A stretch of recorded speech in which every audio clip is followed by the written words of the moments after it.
नमस्कार, स्वागत है आप सभी का न्यूज 18 राजस्थान पर। मंचलों की दुनिया में बेटियां जब शिकार बनने लगे तो आखिरकार कैसे मान लें कि सभी सुरक्षित हैं। हैवानियत कभी ये देखकर नहीं आती कि वो किससे निगल रही, वो देखती है कि बस अपनी इच्छा और इसके बाद उसका शिकार हुए लोग अपनी जिंदगी खो बैठते हैं। राजस्थान में इस तरह की घटनाएं हर रोज तूल पकड़ रही और इसी मुद्दे को लेकर के देखिए हमारा खास कार्यक्रम मंचलों से मुक्ति कब है।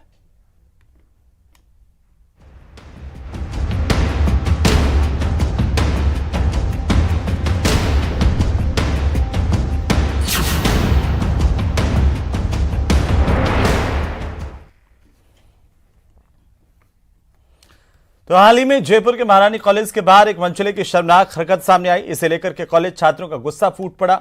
लेकिन ऐसे मंचलों से निपटने के लिए जयपुर की महिला पुलिस ऑपरेशन सेफर सिटी और ऑपरेशन सेफर व्हील्स अभियान चला रही हैं और इसके तहत 1.5 साल में करीब 6000 मंचलों को सबक सिखाया जा चुका है। जयपुर से विष्णु शर्मा की खास रिपोर्ट देखिए। अब मंचलों की खैर नहीं। एक्शन में निर्भया स्क्वाड। जयपुर शहर में रोमियो और मंचलों के खिलाफ कार्रवाई के लिए ऑपरेशन सेफर सिटी अभियान चलाया जा रहा है, जिसके तहत निर्भया की महिला squad team public parks, school, colleges और मॉल्स के अलावा अन्य जगहों पर घूमती है। वहीं पर जो ऐसे शख्स जो मंचले हैं और जो महिलाओं के पीछे, युवतियों के पीछे उनके साथ घूम करके फफ्तियाँ कसते हैं, उनके खिलाफ छेड़छाड़ करते हैं, ऐसे ही लोगों के खिलाफ जो है निर्भया की टीम कार्रवाई कर रही है। अगर जयपुर शहर में ऐसी हरकत की तो फिर खैर नहीं। ऑन द स्पॉट दबोच लिए जाओगे और फिर सीधे जेल जाओगे। जी हाँ, कामकाजी महिला हो या कॉलेज की स्टूडेंट्स, अब पिंक सिटी में पूरी तरह से महफूज रहेंगी। क्या बस स्टैंड, क्या स्कूल, क्या कॉलेज, क्या पार्क, क्या पब्लिक प्लेस, हर जगह पूरी तरह से बेफिक्र रहेंगी। इन जगहों पर अब किसी भी मंचले ने छेड़खानी की कोशिश की तो उसकी खैर नहीं। मंचलों को सबक सिखाने के लिए जयपुर शहर में करीब 235 संवेदनशील जगहों पर निर्भया स्क्वाड की पैनी नजर बनी हुई है, जिससे बच पाना किसी भी मंचले के मुमकिन नहीं।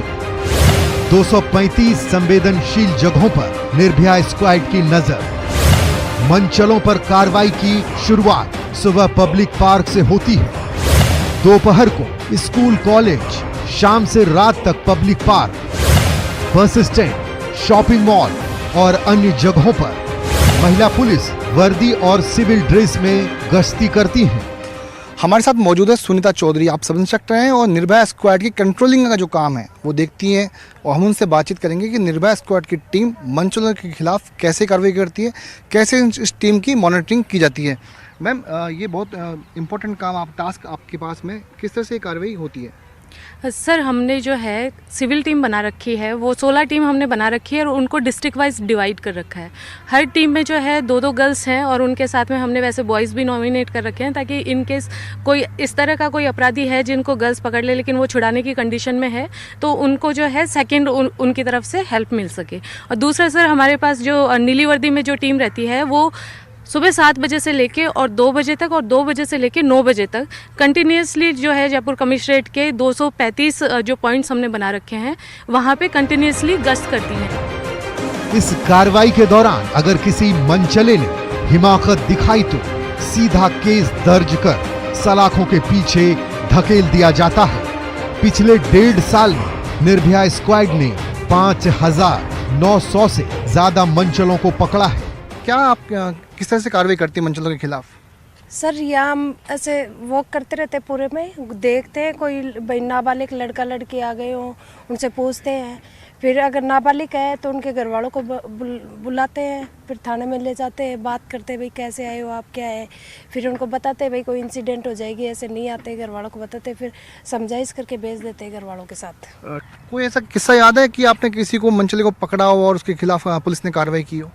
हाँ सर, एक बार हम थाने में पार्क में थे तो 2-3 जो ये लड़कियां बैठी थी और ये लड़के जो होते हैं ना, ये कई दिनों तक उसको घूरता रहता है, फिर देखता है, फिर वो उसकी वीडियो बनाता है। इस तरह की हमने कार्रवाई की है जिसपे थाने वालों ने भी हमारा सपोर्ट किया। तो अगर आप महिला हैं और मंचले आपको आते जाते परेशान करते हैं तो डरिए नहीं, बस जयपुर पुलिस की हेल्पलाइन पर कॉल कीजिए। बाकी काम निर्भया स्क्वाड पर छोड़ दीजिए। अब जानिए आप कैसे शिकायत कर सकती हैं। गरिमा हेल्पलाइन नंबर 1090 डायल करें। 1090 हेल्पलाइन 24 घंटे चालू रहती है। शिकायत पर तुरंत रिस्पांस मिलता है। 8764868200 और 7300363636 पर व्हाट्सएप करें। पीसीआर नंबर 100 और 112 पर भी कॉल कर सकते हैं। कई बार निर्भया स्क्वाड की कार्रवाई के दौरान कई चौंकाने वाले मामले भी सामने आते हैं, जिन्हें टीम बेहद सूझबूझ के साथ हैंडल करती है। जयपुर शहर में मंचलों पर कार्रवाई करने के लिए जहां पर निर्भया की नीली वर्दी वाली टीम आपको पब्लिक पार्क में घूमती हुई नजर आएगी, लेकिन उसके पैरेलल एक टीम और ऐसी होती है जो सादा वर्दी में पब्लिक पार्क में घूमती है, कॉलेजों के बाहर घूमती है और ऐसे रोमियो को पकड़ने का काम करते हैं। कुछ ऐसी महिला टीम जो है, महिला पुलिसकर्मी हमारे साथ में मौजूद है। मैम, किस तरह से आप लोग कार्रवाई करते हो? आप सिविल वर्दी में होते हो, इन मंचलों को पकड़ने के लिए क्या कार्रवाई आप लोग करते हो? इन मंचलों को पकड़ने के लिए हम पार्क में, स्कूलों के बाहर, कॉलेज के बाहर, जहाँ भी हमारी ड्यूटी लगती है, हम वहाँ पे राउंड लेते रहते हैं, मंचलों की निगरानी करते रहते हैं। इनको पकड़ने के लिए हम एक ऐसा ट्रैक बिछाते हैं, तो वहाँ पे जैसे मंचले किसी लड़कियों को छेड़छाड़ी कर रहे हैं, लड़कियों को उनको गलत लग रहा है, तो हम वहीं पे जाते हैं और उनका एक्शन देखते हैं। पहले काफ़ी देर से हम नोटिस करते हैं, नोटिस में हम वीडियो भी लेते हैं। वीडियो बनाने के बाद में फिर हम उस लड़के को जाके पकड़ते हैं, पकड़ के उसको थाने तक पहुँचाते हैं। थाने में पहुँचा के उसको 151 में गिरफ्तार करवा के और आगे की कार्रवाई की। निर्भया स्क्वाड आपकी सुरक्षा की जिम्मेदारी बखूबी निभा रही है, लेकिन आप भी मंचलों को सबक सिखाना चाहती हैं तो निर्भया स्क्वाड की जांबाज आपको सेल्फ डिफेंस के गुर सिखाने खुद आपके पास आएंगी। न्यूज़ 18 राजस्थान के लिए विष्णु शर्मा की रिपोर्ट। तो मंचलों के खिलाफ लगातार कार्रवाई की जा रही है और सरकार, प्रशासन, पुलिस की तरफ से हेल्पलाइन नंबर भी जारी किए गए, लेकिन सबसे बड़ी समस्या ये होती है कि कई लोगों तक अभी ये हेल्पलाइन नहीं पहुंची और खासतौर पर महिलाओं और युवतियों तक जब तक ये हेल्पलाइन नहीं पहुंचती उन्हें पता ही नहीं होता कि आखिरकार मंचलों के खिलाफ कार्रवाई कैसे करवाई जाए और इसी से परेशान बहुत सारी युवतियां परेशान होती है और इसी को लेकर न्यूज़ 18 राजस्थान लगातार मुहिम चला रहा है। हमारे साथ महिमा जैन सहयोगी हमारी राजधानी जयपुर से जुड़ चुके हैं, साथ ही प्रतीक सोलंकी हमारे साथ जुड़ चुके हैं सिरोही से, वहीं जयेश परवार हमारे साथ जुड़ चुके हैं डूंगरपुर से। सबसे पहले हम आपको लिए चलते हैं राजधानी जयपुर, जहां पर महिमा मौजूद है कुछ लड़कियों के साथ, युवतियों के साथ, औरतों के साथ। महिमा, एक बड़ी समस्या यह होती है कि जागरूकता की कमी, और जैसे हमने पिछले दिनों देखा राजधानी जयपुर में महारानी कॉलेज के बाद जिस मंचले ने परेशानी पैदा की और छात्राओं को छेड़ा और एक बड़ा सवाल ये खड़ा हुआ कि आखिरकार क्या हमारे कॉलेज और तमाम जो सार्वजनिक स्थान है वो भी मंचलों से अछूते नहीं है। यहां राजधानी की बात करें तो युवतियों का और महिलाओं का क्या मानना है, मंचलों से कैसे निपटा जाए, कितनी बड़ी समस्या है महिमा ये?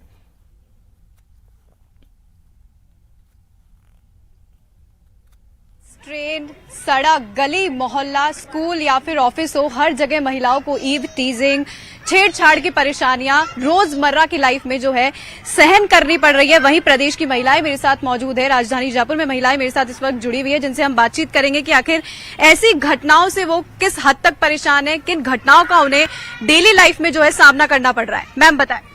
सबसे पहले तो इस न्यूज चैनल का बहुत बहुत धन्यवाद और आभार जो आप लोगों ने इस महिलाओं पे होने वाले जितने भी कांड हो रहे हैं उस पे सूद ली।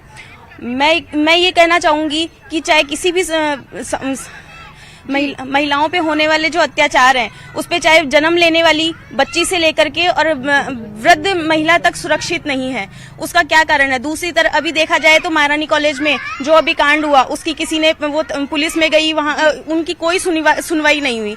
वहीं दूसरी तरफ जो बड़ी महिला वकील हैं और भाजपा की राष्ट्रीय प्रवक्ता हैं, उन्होंने जो अभी बयान दिया, हालांकि उनका वो बयान गलत था, लेकिन फिर भी उनके ऊपर जो इस तरह के अनायास उनको धमकियां दी जा रही है, उनका सार्वजनिक शोषण करने के लिए कहा जा रहा है, क्या वो सही है? जी।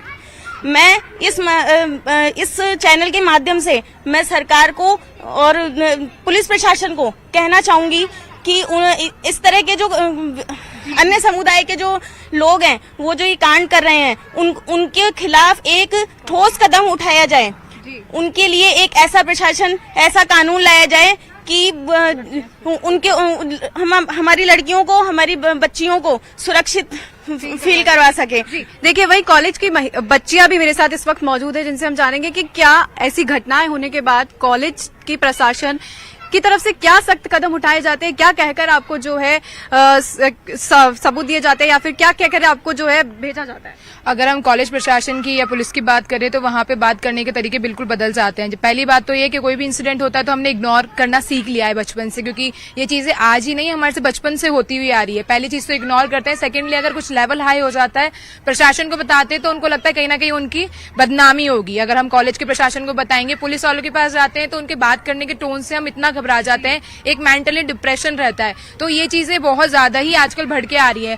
अगर हम बात करें तो पूरे वर्ल्ड में सबसे ज्यादा कानून हमारे ही इंडिया में महिलाओं की सुरक्षा के लिए बने हुए हैं, लेकिन वो कानून बनाने से नहीं है, उस कानून को लागू करना बहुत इंपॉर्टेंट है ग्राउंड लेवल पे। अगर वो चीजें हो जाती तो शायद इन मंचलों पे भी रोक हो सकती है। मैम, सोशल मीडिया को किस हद तक जिम्मेदार मानती है कि आप इसमें सोशल मीडिया का भी बहुत बड़ा हाथ है कि गलत कंटेंट जो है सोशल मीडिया पर दिखाया जाता है और उससे बच्चे उत्तेजित होते हैं और बड़े क्राइम्स भी जो है तब्दील हो जाते हैं। वर्तमान समय में जैसे कोविड के टाइम से अब तक जो ऑनलाइन क्लासेस लगी हैं उनका बेनिफिट कम और लॉस ज्यादा हुआ है मेरे हिसाब से, या अदर पेरेंट्स के हिसाब से देखा जाए तो, क्योंकि छोटे छोटे बच्चे हैं जिनको पता नहीं है कि हम सीटी बजाएंगे या हम कुछ और जैसे यूट्यूब पे वीडियोस डालते हैं, उनसे बहुत ज्यादा इफेक्ट होता है। पेरेंट्स भी हालांकि कुछ तो मोटिवेट करते हैं बच्चों को कि तुम ऐसा करो, बहुत अच्छा लग रहा है, बट उनको ये नहीं पता इसका साइड इफेक्ट कितना होगा।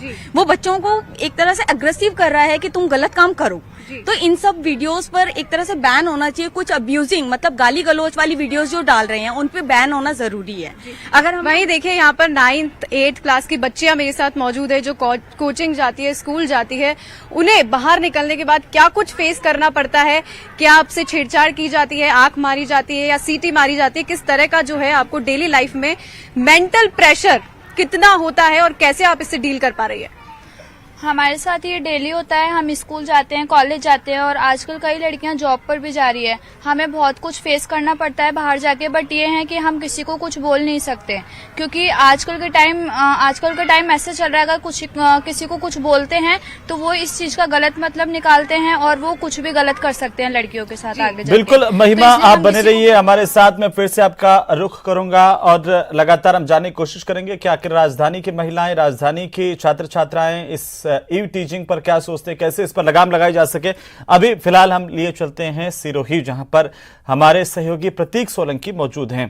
प्रतीक, सिरोही खासतौर पर पर्यटन के लिए जाना जाता है और बाहर से भी पर्यटक यहां पर आते हैं, लेकिन ई टीचिंग जैसी घटनाएं ये शर्मसार भी करती है और यहाँ की न केवल पर्यटकों की बल्कि यहाँ के जो छात्र छात्राएं हैं, महिलाएं हैं, युवतियां हैं, वो भी इससे खासा परेशान होंगी। उनके अनुभव क्या हैं ई टीचिंग को लेकर के?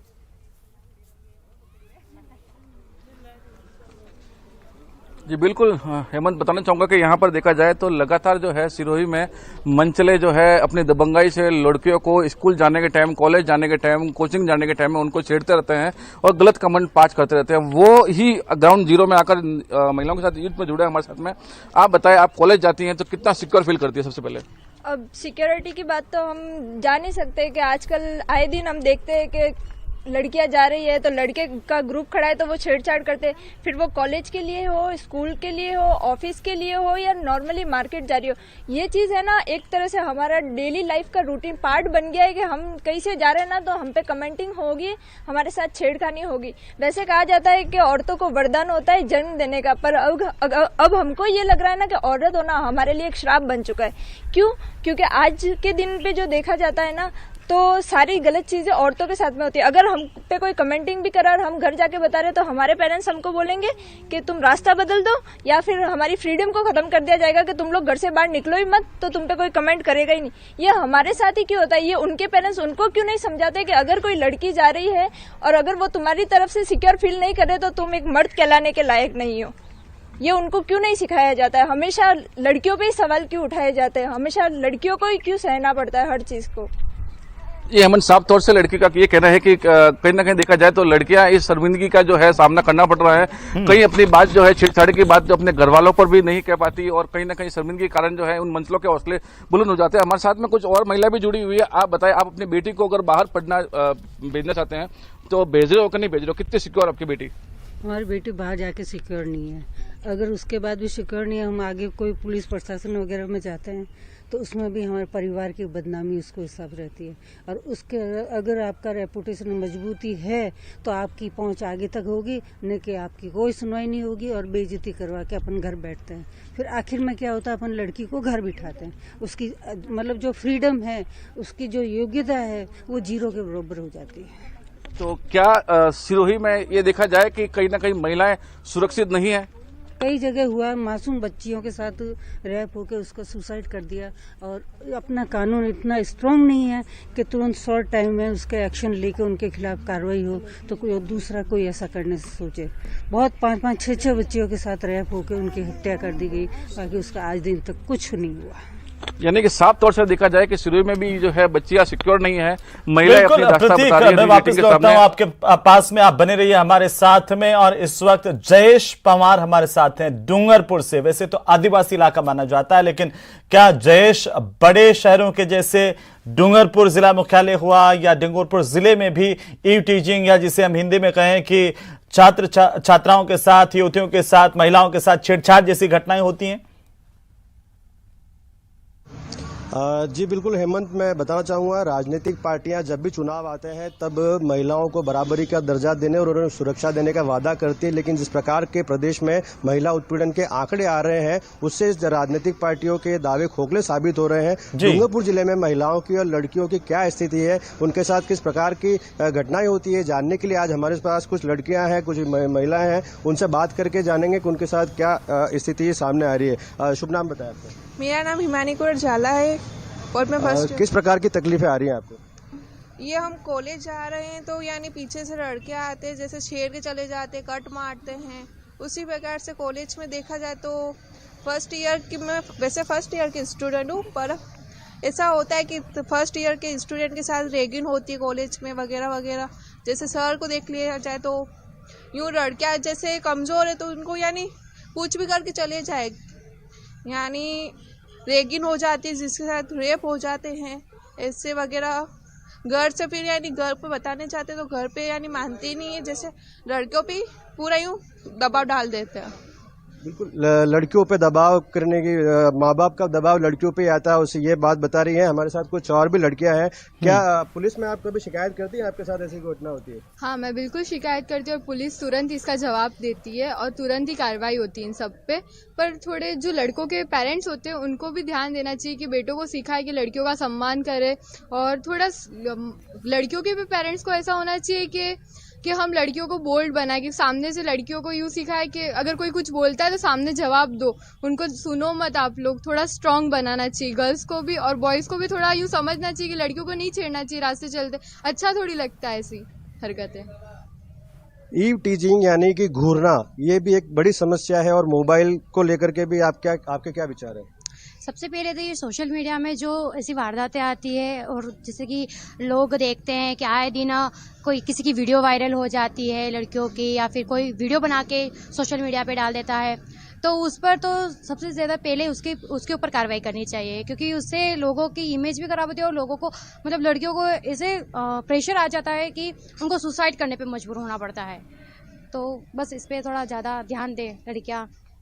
तो जिस प्रकार लड़कियों ने बताया कि सोशल मीडिया भी इनकी जो असुरक्षा के लिए बहुत बड़ा जिम्मेदार है। हमारे साथ कुछ और लोग हैं। सरकार से किस प्रकार की उम्मीद चाहते हैं आपके, किस प्रकार की सरकार करे कि लड़कियों को सुरक्षा मिले? जी, सरकार के से रिक्वेस्ट, लड़कियां ऐसे तो कहेंगे तो राजस्थान में खुले में घूम रही हैं ऐसे, लेकिन वास्तव में देखा जाए तो कोई भी लड़की सेफ्टी फील नहीं करती है। 7 बजे बाद अगर घर से निकलती है तो उसके घर वाले फोन करते, प्रेशर करते हैं भाई 7 बजे बाद लड़कियों का बाहर नहीं निकलना चाहिए। तो मैं तो पुलिस से या फिर राजस्थान सरकार से रिक्वेस्ट करूंगी एक ऐसा नंबर जारी करे जो लड़कियां हर समय कहीं भी अगर उस पर कॉल लगाए तो उसको सेफ्टी फील करे और उसको घर पहुंचाए। और नंबर भी ऐसा होना चाहिए कि अगर वो कॉल करती है तो वो नंबर कभी आउट नहीं होना चाहिए। अक्सर लड़कियां शिकायत करने से या फिर कॉल करने से डरती, कहीं मैं नंबर डाल दूंगी तो वो लड़के तक सूचना पहुंच जाएगी और वो मुझे नुकसान पहुंचाएगा। तो इस प्रकार डूंगरपुर जिले बिल्कुल में भी जयेश, और सबसे महत्वपूर्ण बात जो डूंगरपुर से सामने आई है वो ये कि सरकार को ऐसा एक नंबर जारी करना चाहिए, हेल्पलाइन नंबर, जिससे कि आम युवतियां, आम लड़कियां, हमारी तमाम बच्चियां ई टीचिंग का जब भी शिकार हों और वो शिकायत करें।